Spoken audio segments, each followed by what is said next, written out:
Salut tout le monde et bienvenue au podcast des Blue Jays, édition du 10 octobre 2025 et présenté sur la meilleure télé à Ottawa, la télé de Rogers, incroyable Gavino de Falco avec mon bon ami Jeremy Filosa. Comment ça va mon chum? The Yankees lose! Incroyable! On va passer de la petite musique, on va se faire plaisir. On va mettre de la moutarde et on va mettre de la passion pour commencer ce show-là. Incroyable! Victoire des Blue Jays! Victoire des Blue Jays! Les Blue Jays accèdent à la série de championnat!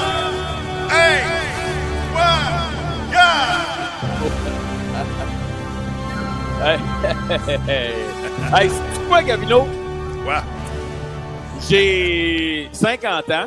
Oui.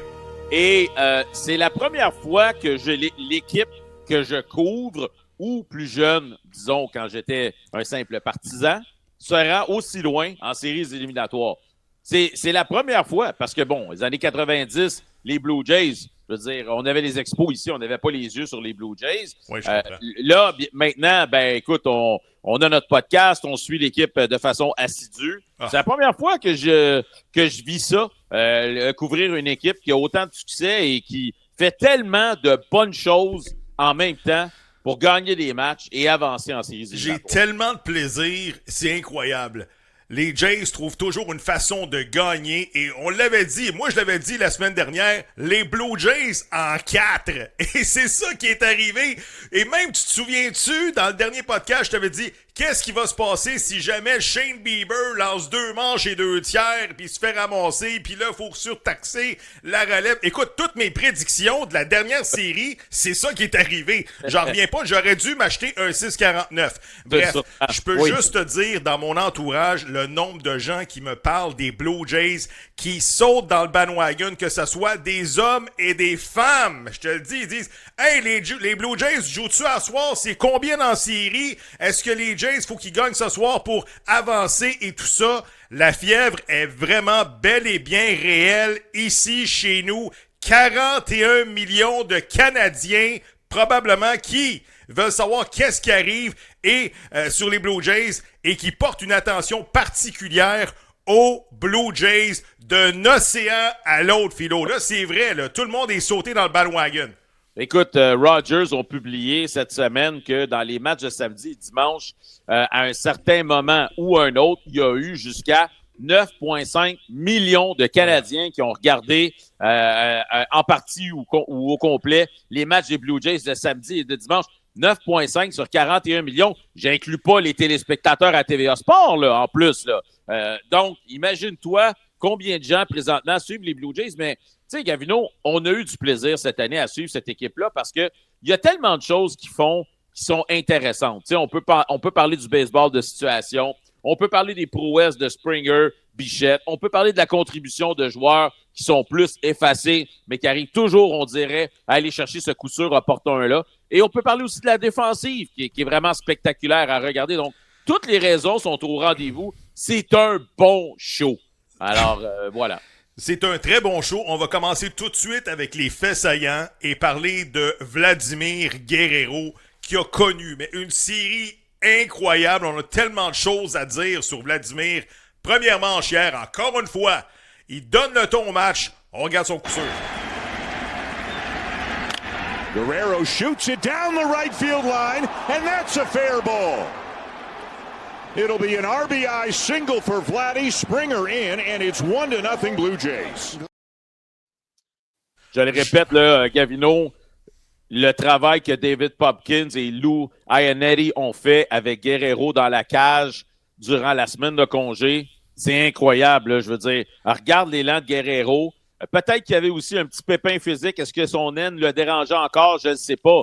Mais je veux dire, c'est le jour et la nuit avec ce qu'on a vu en fin de saison régulière. Là. Il est vraiment intimidant. Et Aaron Boone lui a même donné des passes gratuites là, récemment, tellement on avait peur de lui. Les statistiques de Vladimir Guerrero dans la série contre les Yankees, 529 de moyenne, 9 en 17, a marqué 5 points, 3 circuits, 9 points produits, Philo, 3 circuits dans les premiers matchs de la série. Je veux rien enlever à Aaron Judge, mais Aaron Judge, je pense que le premier match, son retrait au bâton, a été un facteur dans cette rencontre-là, mais Vladimir a été hot de la première à la dernière présence au bâton. Défensivement, excellent. Son gros double jeu hier qui a tourné, c'était pas un jeu facile. Écoute, c'est une inspiration pour son club. Son vol plané pour arriver au marbre dans le 3e match. Écoute, je sais qu'il était bon, Vladimir, là, mais là, il a pris une coche au-dessus. Il s'élève au niveau des légendes, là, présentement. Là. Il joue comme un joueur légendaire. Et je te dis, si Vladimir continue à être hot pour les 2 prochaines semaines, les Blue Jays vont battre tout le monde, Philo. Vont battre tout le monde. Avec un Vladimir comme ça, les Blue Jays battent tout le monde. Écoute, les statistiques que tu viens d'avancer, 9 coups sûrs, 9 points produits, 3 circuits, dans les 4 premiers matchs d'une série, c'est un record. Il n'y a jamais personne qui a fait ça dans l'histoire du baseball majeur. Alors, les Blue Jays continuent de réécrire le livre des records. Et là, parce que Gavino, puis on va en parler tout à l'heure, mais tout porte à croire que Beau Bichette sera de retour pour la prochaine série. Alors, imagine-toi ce que ça pourrait donner si Beau était en santé et pourrait continuer de frapper comme il le faisait en saison régulière. Ce one-two punch-là au cœur de l'alignement des Blue Jays. Là, écoute, je ne sais pas si ça va être Seattle ou ça va être Détroit. Là, on verra. Mais ils n'ont qu'à bien s'installer parce que ça risque d'être compliqué, là. Il y a tellement des bons joueurs qui ont joué cette année et des joueurs, des héros obscurs. On va parler de Nathan Lucas tout de suite. Un gros simple de 2 points hier. Tout ça après 2 retraits. On regarde. And there it is. Clement will come in to score. Jimenez behind him. And it's a huge 2-run single for Nathan Lucas to give the Blue Jays a 3-run lead. What a season Nathan Lucas has put together. Écoute, je peux pas croire que ce gars-là, 10 ans dans les ligues mineures à faire de l'autobus, à manger du poulet froid dans l'autobus, ça a été un joueur extraordinaire pour les Jays. Termine la série contre les Yankees avec des coups sûrs opportuns après 2 retraits. On se souvient, je pense, dans le premier ou deuxième match, un autre double pont pour 2 points. Écoute, il termine la série avec 333 de moyenne, 4 coups sûrs, 5 points produits. When the game is on the line, je te dis, Nathan Lucas, parle-moi de la main heureuse de John Schneider de l'insérer, peut-être pas à chaque jour, mais à chaque fois qu'il jouait, soit avec son gant ou avec son bâton, pour moi, une révélation. Je suis en amour, je te le dis, avec Nathan Lucas.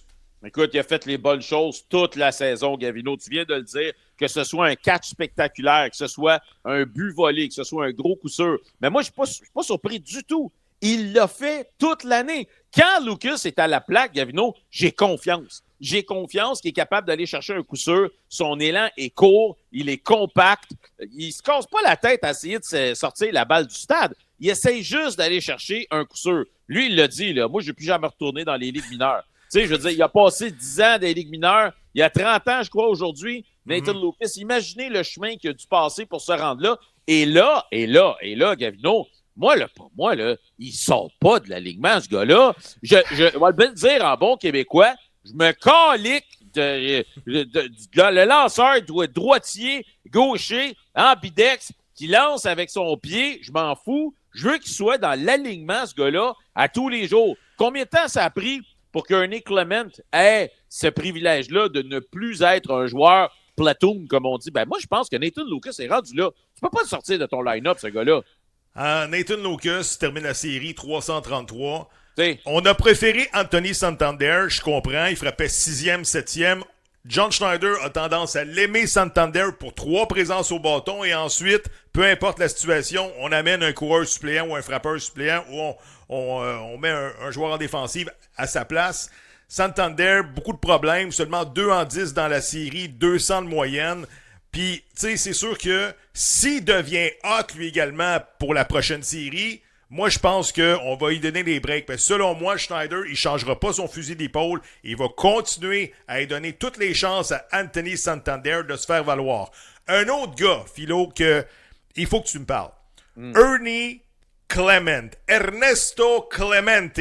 Ernesto Clemente, c'est plus intimidant que Ernie Clement, on s'entend. Termine la série avec des statistiques de Sega Genesis 95. Ouais. 643 de moyenne, un circuit, 5 points produits, 9 coups sûrs en 14 présences. Je te le dis, et dans les 14 présences, combien de fois il a été retiré au bâton? À 0. 0 comme dans Ouellet. Les frappeurs de contact des Blue Jays, c'est là que ça s'est joué. C'était le moulin à vent du côté des Yankees. Et les Blue Jays mettaient la balle en jeu. Puis Ernie Clement, à chaque fois qu'il frappait la balle, il se retrouvait en lieu sûr. Écoute, ça n'a pas de bon sens. 6-43. J'ai jamais vu ça. Mais non, je sais. C'est sûr que là, l'échantillon est très petit. Ils n'ont disputé que 4 matchs. Puis sûrement que cette moyenne-là va baisser. Mais il a été un poison contre les Yankees dans cette série-là. Moi, je l'aime depuis très longtemps, Ernie Clement. Je le dis depuis toujours, je voudrais qu'il joue au deuxième but à tous les matchs. Là, j'ai hâte de voir avec le retour de Bichette où il va jouer et comment on va s'organiser pour placer tous ces pions-là. Mais écoute, encore une fois, Clement est à la plaque. J'ai confiance, Gavino. J'ai confiance qu'il va trouver la façon de se rendre sur les buts. Et surtout dans le match numéro 4, c'était comme si c'était écrit dans son front. Lance-moi la balle, puis je vais la placer entre le voltigeur de droite et de gauche. Tu sais, c'est quasiment comme un jeu d'enfant pour lui, tellement ça semblait facile. Mais encore une fois, beaucoup de crédit à l'instructeur des frappeurs et au coordonnateur offensif qui ont fait un travail incroyable avec ces gars-là pour que chacun de ces gars-là, avec leur élan à eux, puisse maximiser leur capacité de se rendre sur les sentiers avec régularité chez les Blue Jays. Encore une fois, écoute, j'adore tous ces gars-là. Persiste à dire que la moyenne collective du baseball majeur cette saison en offensive, c'était 245. En série éliminatoire, lorsque tu es supposé affronter les meilleurs lanceurs de la Ligue, Clement 6-4-3, Vladimir 529, Varsho, on l'oublie, il frappe juste pour 438 dans cette série-là. Miles Straw, tu sais, encore une fois, un fait saillant incroyable. Un coup sûr opportun après 2 retraits hier. Le point d'assurance a frappé pour 400. 2 en 5. Barger, 333. Nathan Lucas, 333. Schneider, 333. Andrés Jiménez. Pas ton préféré, là, Philo, là. Mais il a bien joué en défensive. Il est allé chercher des gros coups sûrs après 2 retraits. 267 de moyenne. Tout le monde est en haut de la moyenne collective en série. Lorsque les lanceurs sont supposés dominer. Et j'ai d'autres tableaux, mais tu sais, je veux dire, pour moi, ça a été un festival, un feu roulant de présence au bâton, de qualité du côté des Blue Jays. À chaque fois que les Yankees revenaient, c'était des fausses balles, des 8 lancés, des 9 lancés, et ça se terminait avec soit des apparitions au bâton de qualité ou des coups sûrs opportuns après 2 retraits du côté des Jays. Ben, moi, tu sais, je l'ai dit, Gavino, j'espère de voir les Blue Jays jouer la même qualité de baseball qu'ils ont joué durant la grande portion de l'été, et ils le font présentement. C'est ça qui me fait plaisir, parce que on change pas du tout au tout parce que dans les 2 premiers matchs, on a frappé des circuits. Non, on sait qui on est, on se concentre à frapper des coups sûrs. Je suis sûr que John Schneider a dit à ses gars, les boys, ils ont de la misère défensivement. Jack Chisholm, qui encore une fois hier sabote un jeu et ça ouvre la porte aux Blue Jays. Placer la balle en jeu, j'aime mieux voir un faible roulant au lanceur qu'un retrait sur 3 prises, parce qu'on ne sait jamais la boîte à surprise des Yankees. Qu'est-ce qu'ils vont faire avec la petite baballe? Et ça a payé encore une fois dans le match numéro 4. On va regarder un tableau là, de la série. La confrontation entre les Blue Jays et les Yankees cette saison. Les Yankees terminent avec un dossier de 11-6 contre les Bombardiers du Bronx. Une moyenne de points par match au-dessus de 6,1.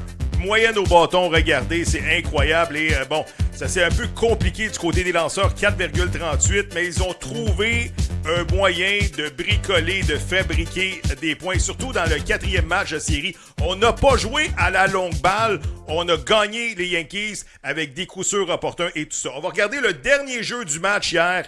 Jeff Hoffman qui arrive en 9e manche, il a bien paru là dans la série. On regarde le dernier retrait et quelques célébrations du côté des Jays. The 1-2 pitch. Got him! Jeff Hoffman strikes out Cody Bellinger, and the Blue Jays have done it. They have knocked off the New York Yankees. They have won their first playoff series since 2016, and they are going to the American League Championship Series. Hey, je ne sais pas si tu étais au courant, mais durant le match d'ouverture des Maple Leafs hier contre le Canadien, ils ont présenté durant les entr'actes le match des Blue Jays. Et là, la période recommençait. Oui. Les gens huaient parce que là, ils enlevaient le match de baseball. Le beau, beau. Puis après le match, les gens sont demeurés sur place pour regarder la fin du match sur écran géant. Un moment vraiment extraordinaire, mais c'est pour te dire, hier, là, j'ai regardé encore une fois le Sports Center à Toronto, là. Le match des Leafs s'est passé à 18e minute. 18! Pas pire, hein? Pas pire, lorsqu'on parle de buzz et tout ça. C'est ça, tu sais, ils disent, il en reste 81, là, on va avoir le temps de se rattraper. Là, c'est le temps de parler de baseball. Écoute, on a critiqué ouvertement John Schneider ici depuis 2 ans. Mais force est d'admettre que dans le 4e match, John Schneider a géré comme un gérant de l'année. A géré probablement son meilleur match de la saison. Parce que tu perds un match dramatique dans le 3e et là, le même momentum change du côté des Yankees. Les Yankees s'en viennent, ils se sentent bons, ils se sentent gros et tout ça. Puis là, tu penses que t'as pas de lanceur pour le 4e match parce que t'as décidé de laisser Chris Bassitt sur le banc puis tu l'as pas habillé pour cette série-là. Qui va lancer cette série-là? Tu relances Louis Varland comme partant, celui qui avait accordé les 2 circuits qui ont fait mal dans le 3e match. Tu dis, Louis, t'es mon homme, j'ai confiance en toi. Et ensuite, Louis Varland, il ferme la porte, 1 manche et 1 tiers, 2 retraits au bâton, suivent Fluharty, Sir Anthony Dominguez, Eric Lauer, Yariel, Brandon Little, Braden Fisher et Jeff Hoffman, 8 releveurs qui ont pratiquement à rien donné aux Yankees. Ça a été géré de main de maître du côté de John Schneider. Bravo, mon John. Ben écoute, comme un chef d'orchestre, là, je te dirais, là, c'était parfait de A à Z. C'était un Picasso hier, je vais te le dire, là, de la part de John Schneider. Moi aussi, je l'ai critiqué parce que j'ai dit ça n'a pas de maudit bon sens que tu te retrouves dans un match numéro 4 alors que tu as eu toute une semaine pour placer ta rotation, de te retrouver sans lanceur partant. Pour moi, c'était épouvantable. J'ai critiqué aussi la gestion de Eric Lauer parce que selon moi, c'est lui qui aurait dû se retrouver dans cette chaise-là. On aurait dû le préparer pour ça. Bon, on oublie tout ça, mais tu l'as dit, John Schneider a géré le meilleur match de sa saison. Tout ce qu'il a touché et s'est transformé en or. Et on a critiqué cet été, toi et moi, plus d'une fois, le gérant John Schneider parce que quand des gars avaient des difficultés, très souvent, là, le lendemain, bang, le gars se retrouvait au monticule. On voulait tout de suite lui donner la chance de se racheter. Et il a fait la même chose avec Louis Varland. Il a dit, regarde, c'est pas grave ce qui est arrivé aujourd'hui, là. Tu vas y aller demain. Puis regarde, ça a fonctionné. Oui. Chapeau aux releveurs qui ont exécuté les tirs comme il se devait de le faire. Mais je donnais pas cher de la peau contre Cam Schlittler, là, je te le dis. Non, moi aussi. Cam Schlittler qui a eu un peu de difficulté contre les Blue Jays cette saison. Eric Lauer, 1 manche et 2 tiers, n'a rien donné. A donné un but sur balle, mais la stratégie de donner une passe gratuite à Aaron Judge a porté fruit. John Schneider s'est dit, écoute, si je me fais battre, tant mieux, mais c'est pas Aaron Judge qui va me faire mal cette année. Très bien géré. Moi, j'ai aimé ça de donner un but sur balle intentionnel au meilleur frappeur de baseball, probablement. Oui, exactement. Puis, tu sais, John Schneider, il y a une chose qu'il a fait dans le match numéro 4. Il n'y a aucun frappeur des Yankees qui a vu le même lanceur 2 fois. Pas une fois. Aucun. Ils ont tous, à chaque fois qu'ils ont tourné au bâton, c'était un lanceur différent qui était au monticule. Donc, tu n'as pas ce timing-là. Tu n'as pas la possibilité d'aller chercher un timing pour frapper un gros coup sûr contre un lanceur que tu connais un peu plus. Est-ce que c'est les statistiques avancées hier qui ont gagné ce match-là ou c'est John Schneider qui a consulté personne et a dit « J'y vais avec mon feeling ». Qu'est-ce que t'en penses, toi? Ben, écoute, moi, je pense que c'est les athlètes au monticule qui ont fait le travail, qui ont fait gagner l'équipe parce que, on va se le dire, là, dans le match numéro 2 puis match numéro 3, les releveurs n'ont pas fait le travail. Alors, crédit à ces gars-là qui sont montés sur le monticule, ont fait le travail parce que, je veux dire, John Schneider, tout ce qu'il peut faire, là, c'est les envoyer en espérant les placer dans les meilleures situations possibles pour qu'ils aient du succès. Mais ensuite de ça, il faut que les athlètes fassent le travail. Hier soir, sur les ondes de MLB Network. Écoutez et regardez l'échange entre Vladimir Guerrero et ses goggles de ski et David Ortiz. On regarde. Dale. The Yankee lose. The Yankee lose. Let's go, baby. Let's go. Hey, let's do it again. The Yankees lose. The Yankees lose. Yankees lose. Let's go, baby. But you don't take it personal. I get it. One more. The Yankees lose. Oh my God. I don't think there's anything else left to be said. Vlad, you were awesome. We'll see you in the next round. Go enjoy it, all right? Llámame. Dale, te llamo de una vez. Gracias. Okay. Gilles, gusto en verlo. Gracias. Non, mais c'est... Ont-tu du fun un peu, tu penses? Ils ont du fun, oui. T'as-tu vu le visage de Derek Jeter et A-Rod? Écoute, Ben oui. le capitaine des Yankees pendant si longtemps, pendant les dynasties de Derek Jeter, ils trouvaient ça drôle? Je le sais pas. Moi, personnellement, se moquer de l'adversaire à la télévision nationale lorsque t'as gagné tout ça, j'ai eu un petit peu de misère. J'ai trouvé ça drôle, mais en même temps, j'étais comme, ça tue sa place dans les médias sociaux ou bien sur la télé nationale de se moquer d'un adversaire qui était déjà à terre, puis on continue à varger dessus. Qu'est-ce que t'en penses? Les Yankees ont gagné, là, quoi, c'est 27 championnats, 26 championnats. 27, oui. 27, regarde, là, je pense qu'ils sont capables de le prendre. C'est des big boys, comme on dit. Puis ça, c'est le call, bien sûr, du descripteur des matchs des Yankees à la radio, que vous avez peut-être déjà entendu, qui dit à la fin de chaque match, The Yankees John win! Sterling, ouais. Sterling. Alors voilà, ben là, eux autres se sont moqués un petit peu de lui.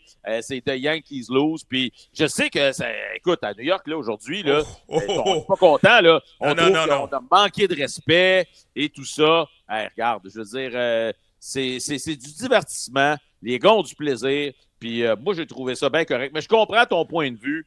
Mais regarde, je m'attends à ce que Vladimir soit rasé de près dans le prochain match contre les Yankees dans le Bronx. Je te le dis tout de suite, là. En tout cas, on verra. Quelques autres statistiques dans, justement, les séries contre les Yankees. La dernière fois que les Blue Jays ont fait, la série de championnat, c'était contre Cleveland en 2016. 34 points dans cette série de division-là contre les Yankees. Fourth most in any best of series. Ça a été incroyable. Et Vladimir Guerrero, 529 de moyenne, 3 circuits, 9 points produits, un feu roulant, justement, de points et tout ça. Philo, écoute, 34 points. On peut pas s'attendre à ce que les Blue Jays marquent 50 points dans une prochaine série de 6 ou 7 matchs, soit contre les Tigers ou les Mariners. Ce qu'on a assisté, là, on verra peut-être plus jamais ça, là. Non, c'est pas normal. Non, c'est pas normal. Puis Gavino, on l'a vécu ensemble là, cette année. Là. Ça a souvent été du tout ou rien là, chez les Blue Jays. Tu sais, il y a eu une séquence de 10 victoires. Il y a eu la fameuse série au Colorado et tout ça. Les Blue Jays partent sur des séquences de fous où ils marquent 10 points par match pendant une semaine. Puis après ça, c'est la sécheresse. C'est 3-4 pousseurs. Puis, tu sais, on l'a vu, là. Donc, une série ne ressemble pas nécessairement à la prochaine. D'ailleurs, il faut en parler un petit peu de la prochaine série. Là, on ne sait pas si ça va être les Mariners ou les Tigers. Une chose est certaine, Gavino, dans ces deux marchés-là, il y a beaucoup de fans des Blue Jays qui se déplacent pour aller voir des matchs là-bas parce que Détroit, c'est pas trop loin de Toronto. C'est pas trop loin de... c'est quoi la ville qui est juste à côté de Détroit là, au Canada? En tout cas, je me souviens plus du nom, peu importe. Et aussi à Seattle parce que c'est tellement près de Vancouver. Alors, tu sais, les Blue Jays risquent de se retrouver dans une série où peut-être que dans les 7 matchs, ils vont se sentir chez eux. Maintenant, c'est quoi les changements à la formation? On a quelques minutes, il faut absolument... Oui, vas-y. Beau Bichette, est-il près d'un retour?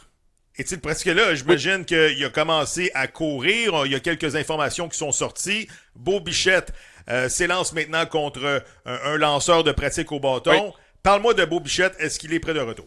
Ben, écoute, il a commencé à faire du jogging sans son attel. Il affronte des vrais lanceurs, des vrais tirs du baseball majeur avec des lanceurs de pratique, bien sûr, ou des coéquipiers. Ça, c'est C'est un très, très, très bon signe. La question lui a été posée dans le vestiaire après le match numéro 4. Il a dit « Je suis confiant de pouvoir être là. » Il dit « Tout ce qui me reste maintenant, c'est de pouvoir accélérer lorsque je cours. Je dois pouvoir courir les buts. » Donc, c'est tout ce qui reste là. Alors, moi, je pense qu'il va être activé. Est-ce qu'il sera présent dès le premier match? Je ne sais pas. Est-ce qu'il sera frappeur de choix? Probablement, parce que je pense pas qu'on va vouloir le maganer. Mais Beau Bichette va rentrer. Probablement que IKF sort. Joueur d'avant-champ pour joueur d'avant-champ. Ça serait logique. Ça fait du sens. Ben après ça, il faut que tu ajoutes des lanceurs partants. Oui, parce que soit là, 1 ou 2. C'est plus une série 3 de 5. Ça va être une série 4 de 7. Écoute, j'ose espérer, c'est bien le fun de Bullpen Day, mais ça peut pas fonctionner à chaque fois. Là, les Blue Jays ont eu la main heureuse dans les 2 dernières fois. Ils s'en ont sortis. Ils ont eu 2 victoires. Mais j'imagine, puis je le souhaite même, que Chris Bassitt fasse un retour au jeu dans la série. À choisir entre Bassitt et Scherzer, je prends Bassitt, je pense qu'il est plus résistant et tout ça, il est capable de te sortir une bonne performance. Pour moi, tes lanceurs partant, tu touches pas à ça. Dans les matchs 1 et 2, ça va être Gausman et Trey Savage qui va être survolté avec une ambiance de feu au Rogers Center. Qu'est-ce que t'en penses de Chris Bassitt, le retour? Mais moi, c'est sûr que je l'amène. J'essaie par contre de le faire lancer seulement à Toronto. Peut-être même comme releveur de longue relève. Je ne sais pas. On verra. Savage aussi à domicile, ça s'est très bien passé. Je pense, Gavino, que j'habille Scherzer aussi. Je pense que... OK. Oui, je pense que je le ramène parce que c'est quand même Max Scherzer. Tu sais jamais s'il peut sortir un lapin de son chapeau. Tu peux avoir une blessure. Tu peux te retrouver dans une situation où tu es obligé de lancer, d'utiliser un partant, par exemple, comme Bassitt, parce que ton premier partant se fait sortir après une manche ou quoi que ce soit. Je ne le sais pas. Donc, ce serait probablement nos amis Breuil et Tommy Nance, disons, oui. OK, je comprends. Et il faut dire également que notre ami Max Scherzer a déjà lancé avec les Tigers de Détroit. Ça ferait une très belle histoire. En tout cas, on aura le temps de s'en reparler. Peut-être en 30 secondes, Philo, est-ce que les Blue Jays deviennent maintenant là, les joueurs, l'équipe qui est avantagée et les favoris pour aller jusqu'au bout dans la Ligue américaine en 30 secondes? Je pense que oui, dans la Ligue américaine, c'est clair. Écoute, ils ont parti les séries éliminatoires négligées à 7-1, sont maintenant à 2-1. Moi, je pense qu'ils peuvent battre et les Tigers et les Mariners. Ensuite de ça, qui ils vont affronter dans la Ligue nationale s'ils se rendent là? Là, c'est une toute autre histoire. Ça va être très compliqué. Premier match pour les Blue Jays, c'est dimanche. On verra l'adversaire, on verra l'heure et tout ça. Et les rosters doivent être rentrés dimanche matin à 10h. Alors, voilà. Incroyable. Voilà ce qui complète le reportage d'aujourd'hui. Suivez-nous sur toutes les plateformes et à la semaine prochaine. Go Jays, go! Bye bye, Philo. Salut.